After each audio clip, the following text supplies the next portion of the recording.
ان کے بزرگوں نے بھی صرف یہ ترجمے کیے ہیں، اور وہ آپ آج گوگل سے بھی کروا سکتے ہیں۔ گوگل میں آپ عربی کی عبارت ڈالیں، وہ آپ کو 100 زبانوں میں، ان کے بزرگوں کو تو 1 یا 2 زبانیں آتی تھی نا، گوگل کو ساری زبانیں آتی ہیں۔ ہائے میں صدقے، ہائے ہائے گوگل حافظہ اللہ، تجھ پہ لاکھوں سلام۔ قرآن کی تفسیر جو ہے اس میں کوئی ڈنڈی مار سکتا ہے، اس کی عربی کو کوئی چینج نہیں کر سکتا، اور اس ماڈرن ورلڈ میں تو اس کے ترجمے کو بھی کوئی چینج کر ہی نہیں سکتا۔ کیوں؟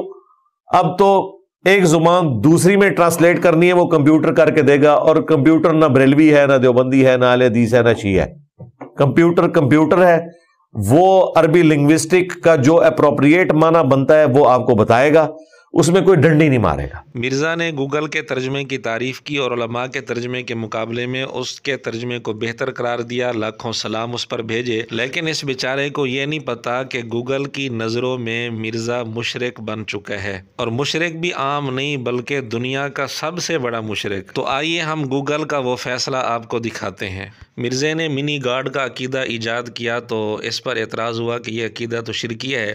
اس کا دفاع کرتے ہوئے مرزا نے ایک بات کہی، تو منی گاڈ کا لفظ اگر مخلوق کے ساتھ کسی نے یوز کر لیا اور پوری اس ایکسپلینیشن کے ساتھ، اس میں شرک کہاں سے آ گیا؟ شرک تو تب ہے، شرک کی بنیادی ڈیفینیشن ہے کہ آپ نے مخلوق اور خالق کو ایک کر دیا۔ تو سرکار یہ تو نہیں ہے، قدیم کو حادث سے الگ کر دیا، توحید ہے۔ ہم نے جب کہہ دیا ہم حادث ہیں، مخلوق ہیں، اب جتنی باتیں آپ مرضی کریں، شرک نہیں ہوگا۔ سب سے پہلے تو ہم گوگل سے فیصلہ کراتے ہیں کہ منی گاڈ کا عربی میں ترجمہ کیا ہے۔ آپ دیکھ رہے ہیں منی گاڈ کا عربی میں اس نے ترجمہ کیا ہے الہ صغیر، یعنی چھوٹا الہ۔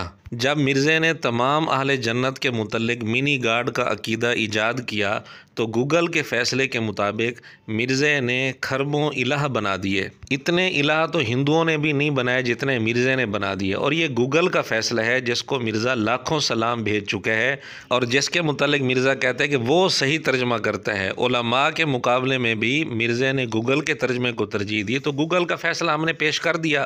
گوگل تو مرزا کو دنیا کا سب سے بڑا مشرک ٹھہرا رہا ہے۔ باقی جہاں تک مرزا نے یہ بات کی کہ جی خالق مخلوق کا فرق جب میں نے کر دیا، حادث قدیم کا فرق جب میں نے کر دیا، تو اگر یہ فرق کر دیا جائے پھر جو مرضی کہا جائے شرک نہیں ہوتا، یہ بھی بالکل غلط بات ہے۔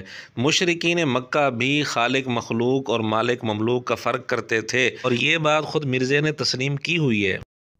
مشرکین عرب سے یہ غلطی ہوئی کہ انہوں نے کہا یہ چھوٹے آلہہ ہیں، چھوٹے خدا ہیں، اور ان کا مالک بھی اللہ ہی ہے، لیکن خدا کا لفظ بول دیا آلہہ۔ مرزا جب خود مان رہا ہے مشرکین عرب اپنے آلہہ کا مالک اللہ کو مانتے تھے، تو مالک مملوک کا تو وہ فرق کر رہے ہیں، خالق مخلوق کا وہ بھی فرق کر رہے ہیں۔ مرزا نے اپنی جان چھڑانے کے لیے اصول یہ گھڑا کہ خالق مخلوق حادث قدیم کا فرق کر لیا جائے، پھر جو مرضی کہا جائے شرک نہیں بنتا۔ پھر اس اصول کے مطابق تو نعوذ باللہ مشرکین مکہ بھی مشرک نہیں بنتے، یعنی اپنے شرکی عقیدے کا جھوٹا دفاع کرتے ہوئے مرزا نے مشرکین مکہ کو بھی موحد بنا دیا۔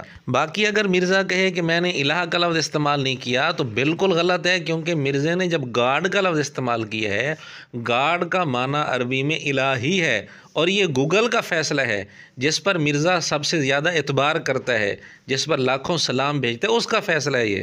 اس لیے مرزا یہ کہہ کر جان نہیں چھڑا سکتا کہ جی میں نے الہ کا لفظ استعمال نہیں کیا، گاڈ کا لفظ استعمال کیا۔ گاڈ کا معنی عربی میں الہ ہی ہے۔ اب اگر مرزا کہتا ہے کہ میں نے گاڈ کا لفظ بول کر الہ مراد نہیں لیا تھا، تو گوگل کا فیصلہ یہ ہے کہ مرزا جھوٹا ہے، کیونکہ گاڈ کا معنی گوگل الہ ہی کر رہا ہے۔ صحابہ اور اہل بیت کے بارے میں غلو کرتے ہیں اور انہیں آلموسٹ منی گاڈ بنا دیتے ہیں، تو یہ اللہ کی گستاخی کر رہے ہوتے ہیں۔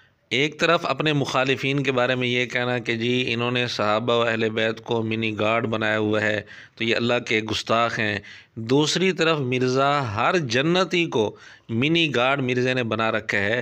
کیا اپنے اصول کے مطابق مرزا اللہ کا گستاخ نہیں؟ اگر مرزا کہے کہ گاڈ کا لفظ بول کر میں نے الہ مراد نہیں لیا، تو گوگل مرزا کو جھوٹا قرار دے رہا ہے۔ گوگل کہتا ہے کہ گاڈ کا معنی الہ ہی ہے۔